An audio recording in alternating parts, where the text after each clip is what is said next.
Paano ba gumawa ng isang award-winning box office hit independent movie? May appointment tayo with Miss Eugene Domingo later. Eugene Domingo?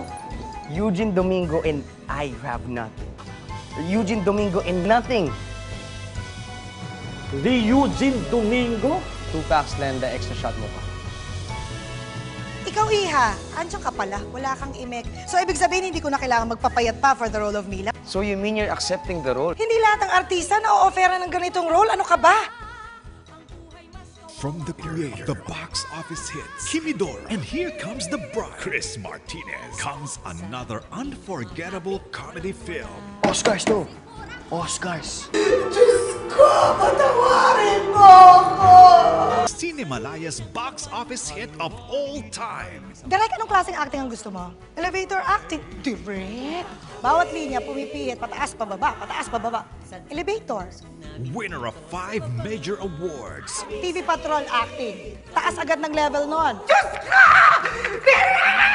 Audience Choice Award, Best Picture, Best Director, Best Screenplay, and Best Actress. Solve na ba kayo kay Eugene Domingo? Sabi ka man, kung si Cherry pa yan, di ba mas maganda? What about Mercedes Cabral? May meeting na tayo sa kanya. Ngayon ka pa magkakaroon ng doubt? Papatay ako para sa role na to. Forced to good naman ako dyan. Find out why people are talking about it.